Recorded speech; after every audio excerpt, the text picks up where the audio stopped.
Donc votre cible, c'est globalement ETI, grands comptes, boîtes du CAC 40, etc. Comment on fait pour signer des boîtes comme ça? Bonne question aussi. Ça passe beaucoup par nos experts qui sont les acteurs premiers de la force commerciale. On est d'accord que vous n'avez pas un effort marketing dédié par compte. On adresse vraiment des enjeux à travail marketing spécifique à ces comptes. C'est vraiment de l'ABN one-to-one. Et puis après, on va avoir des strates aussi qui vont être un peu plus liées à la taille d'entreprise, qui sont plus liées au modèle organisationnel. Aujourd'hui, donc votre cible, on l'a dit plusieurs fois, mais c'est globalement ETI, grands comptes, boîtes du CAC 40, etc. Comment on fait pour signer des boîtes comme ça? Bonne question aussi. Je ne sais pas s'il y a une réponse. Alors déjà, j'espère par notre expertise et la qualité de ce qu'on propose. Je vais faire ma langue de bois. Mais ça semble évident. Merci de le rappeler. Ça fait doux à mes oreilles à entendre. Comment on market? Parce que là, on est en train comment on market ça? Alors, on a la chance d'être présent historiquement et puis par un travail continu sur à peu près tous les comptes du CAC 40.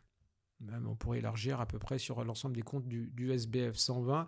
On a travaillé ou on travaille avec plus ou moins d'intensité sur l'ensemble de ces comptes-là. Maintenant, la question, c'est comment on va développer. Ça retombe sur ta question de départ. C'est qu'on peut arriver par quelque chose qui est assez normé, l'activité réglementaire audit. Donc là, le champ de ce que l'on vend est très normé. Donc on va développer du business autour de ces actions-là. Et puis il y a les autres comptes sur lesquels on va développer beaucoup plus des aspects de conseil. Ça passe beaucoup par nos experts, parce qu'une des caractéristiques, c'est qu'on n'a quasiment pas de force commerciale dédiée à la prospection en tant que telle. Ce sont nos associés, experts d'un domaine, qui sont les acteurs premiers de la force commerciale. Et donc, ils vont par des actions marketing sur lesquelles on va pouvoir s'appuyer, des partenariats, des événements, des soft leadership, on produit beaucoup de contenu. On va pouvoir amener un certain nombre de sujets vers nos clients, vers les cibles clients, et en fonction de l'intérêt, de l'appétence qu'on va avoir sur des cibles, pouvoir mettre en relation les bons experts en fonction de la problématique que l'on détecte chez un client. Et c'est comme ça que se fait cette mise en relation. Mais elle est assez direct entre l'expert d'une thématique et la problématique du client. En tout cas, la problématique première du client. Donc, on fait cette mise en relation. En tout cas, le marketing a vocation à aider là-dessus. Et puis, évidemment, après, c'est le travail individuel de chaque associé qui, par son relationnel, qui, par sa capacité à proposer, encore une fois, assez souvent des contenus, des réflexions sur un certain nombre de sujets, va entretenir un dialogue avec son client ou avec ses cibles pour, comme je le disais tout à l'heure, partant d'une problématique initiale, on va peut-être s'apercevoir que finalement, ce n'était pas la réponse, elle n'est pas aussi immédiate, elle peut nécessiter un pas de côté. Donc, c'est vraiment cette vision business partner. Business partner, clairement. OK. Et donc, les équipes market, à quel point elles travaillent en collaboration avec ces business partners? Enfin, c'est quoi les routines de travail, etc., pour pouvoir vraiment un peu augmenter ces business partners? Alors, il y a vraiment un travail qui se fait aussi bien, d'ailleurs, en France que sur les autres territoires, parce que quand on parle de comptes qui sont au CAC 40, ils opèrent en France, ils comptent nous, et évidemment beaucoup à l'international. Donc, on va raisonner en ce qu'on appelle en core team, en équipe de compte, qui est animé par un account manager, qui va s'assurer de rassembler les équipes experts, avec un leader, un associé qui va leader ce compte, qui est en charge de ce compte.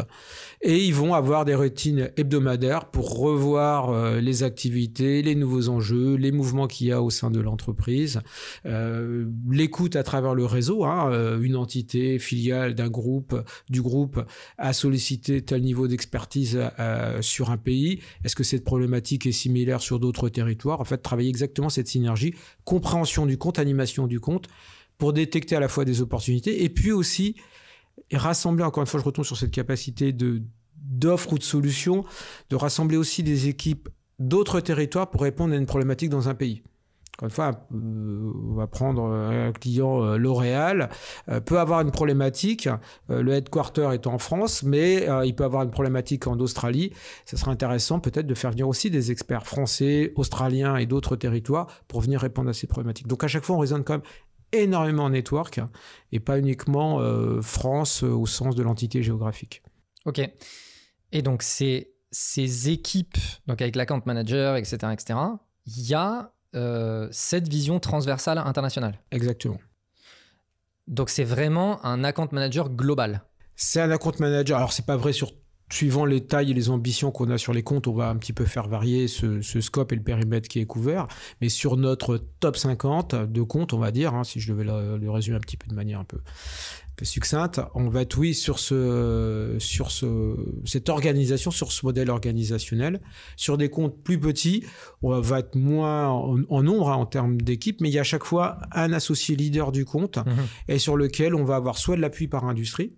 On a ce qu'on appelle les industry drivers qui vont nourrir le responsable de compte sur des informations sur les tendances du secteur, les grands enjeux que l'on détecte chez d'autres clients et de savoir si c'est des problématiques qui se posent à son client dans son industrie. Et ça permet comme ça de nouer des connexions puis après de rassembler les bonnes compétences pour y répondre.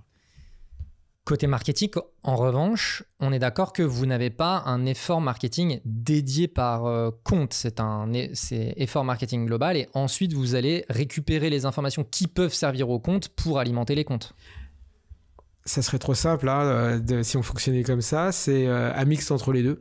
On a depuis un peu plus de 3 ans maintenant développé des stratégies ABM sur ces comptes du top 50, sur une partie de ces comptes du top 50. Et donc là, voilà, on adresse vraiment des enjeux à travail marketing spécifiques à ces comptes. C'est vraiment de l'ABM one-to-one.